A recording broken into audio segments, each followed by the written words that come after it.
Welcome to the Late Alfred Hitchcock Presents. This is the Late Alfred Hitchcock, and I'm the presenter, offering you a story they wouldn't let me do on TV, the spoil sports. However, Radio 7 has no such scruples, presumably on the somewhat misguided assumption that out of sight is out of mind. How foolish, when we know that the imagination is a barely contained beast. I am living proof of the power of the imagination. For years I have imagined myself to be a gentleman of somewhat portly proportions, when in reality I am a slim and athletic gay blade. And speaking of blades, our tale today is a sharp little item about the murderous power of the mind, The Waxwork by AM Burrage. While the uniformed attendants of Mariner's Waxworks were ushering the last stragglers through the doors, the manager sat in his office, interviewing Raymond Hewson. Well, there's nothing new in your request. In fact, we refuse it to different people about 3 times a week. We have nothing to gain and something to lose by letting people spend the night in our murderer's den. If I allowed it and some young idiot lost his senses, what would be my position? It used to be said years ago that Madame Tussauds will give a man £100 for sleeping alone in the Chamber of Horrors. I hope you don't think that we have made any such offer. What is your paper, Mr. Hewson? I should find no difficulty in getting the story printed. The Morning Echo would use it like a shot. Very well, Mr. Hewson. Get your story printed in the Morning Echo. There'll be a £5 note waiting for you here. I own I shouldn't care to take it on. I've seen those figures dressed and undressed. I know all about the process of their manufacture. But I should hate having to sleep down there alone among them. Why? Well, there isn't any reason. I don't believe in ghosts. It's just that I couldn't sit alone among them all night, with their seeming to stare at me in the way they do. I warn you, you're in for a very uncomfortable night. Hewson had known that from the moment when the idea had first occurred to him. His soul sickened at the prospect. But he had a wife and family to keep. I don't think your waxworks will worry me much. You're not superstitious. Not a bit.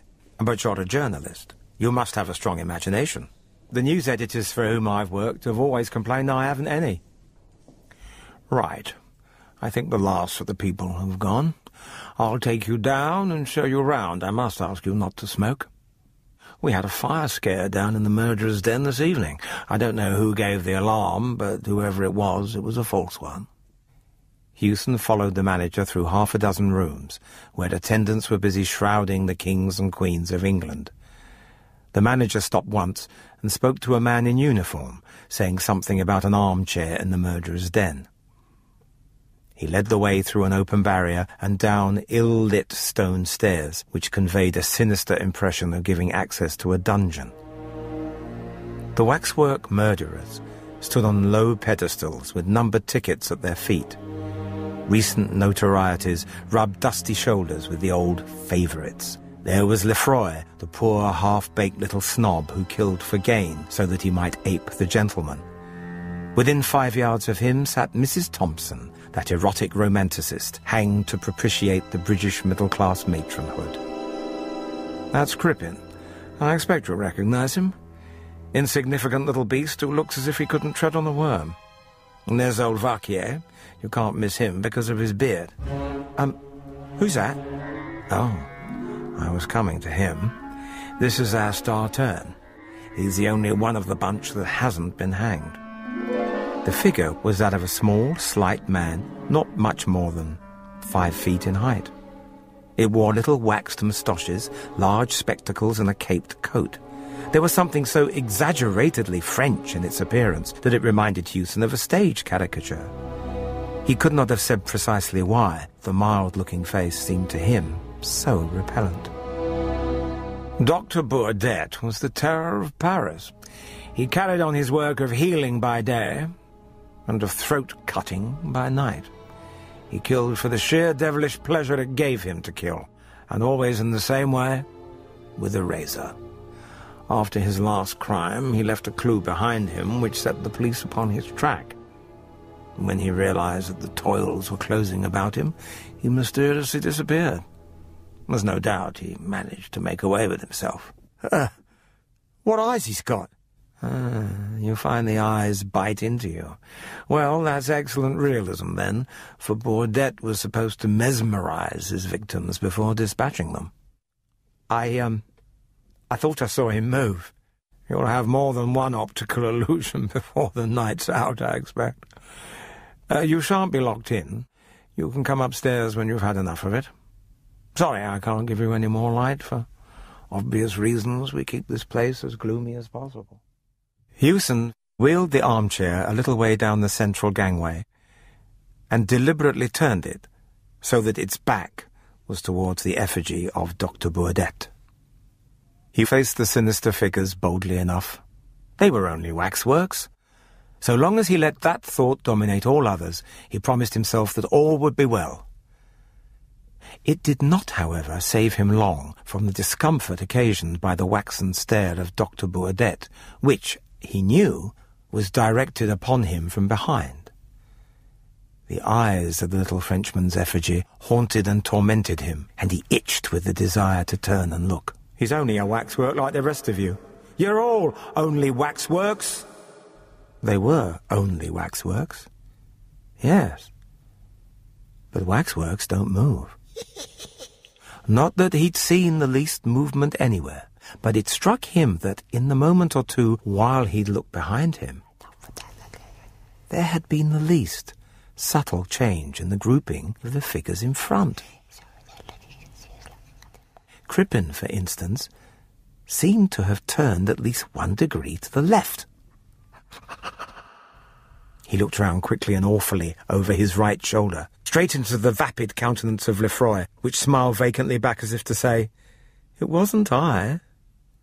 Of course it wasn't he, or any of them. It was his own nerves. Or was it?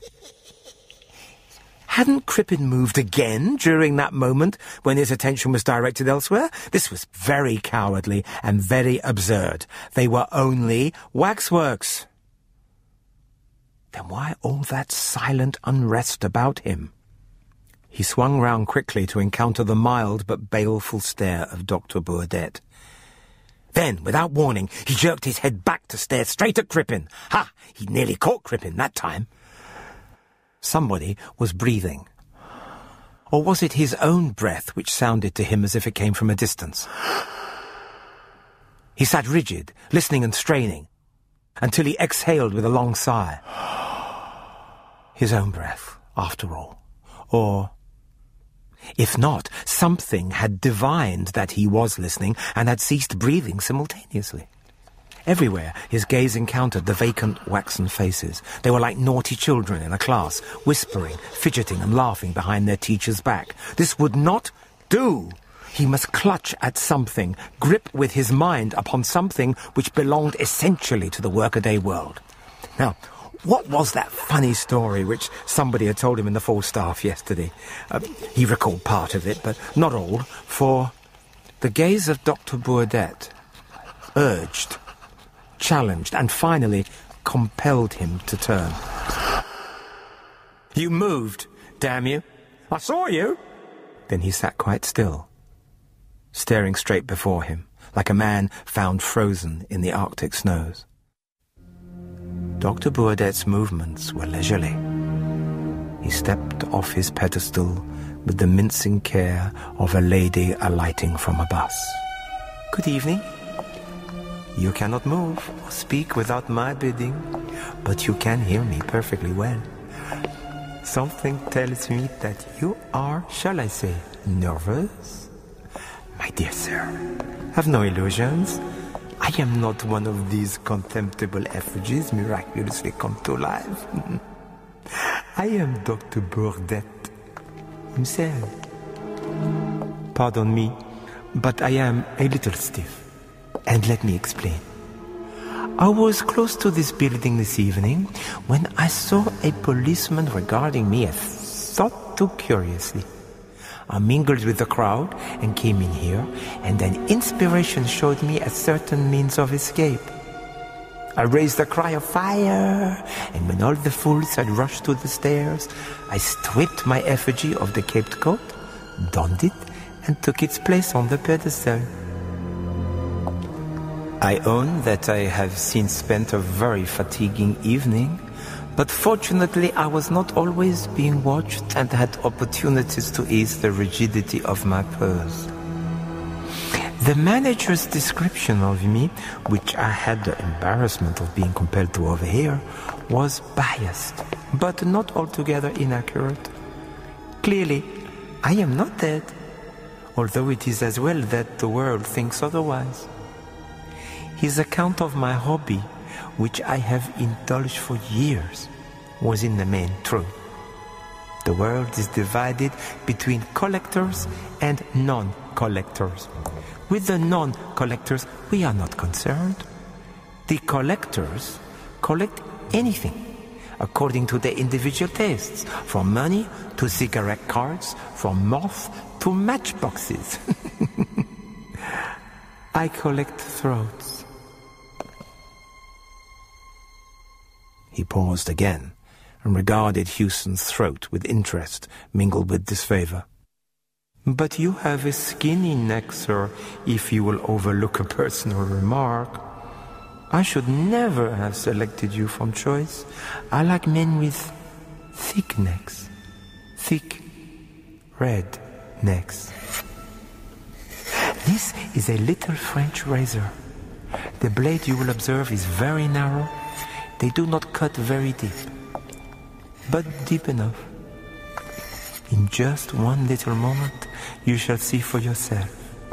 I shall ask you the little civil question of all the polite barbers. Does the razor suit you, sir? You will have the goodness to raise your chin a little. Thank you. And a little more. Merci, monsieur. Ah. Merci. Merci. The waxwork figures stood apathetically in their places. In their midst, Hewson sat still. His chin was up-tilted, as if he were waiting to receive attention from a barber. And although there was not a scratch upon his throat, nor anywhere upon his body, he was cold and dead. His previous employers were wrong in having him credited with no imagination. Dr. Bourdette on his pedestal watched the dead man unemotionally. He did not move, nor was he capable of motion. But then, after all, he was only a waxwork.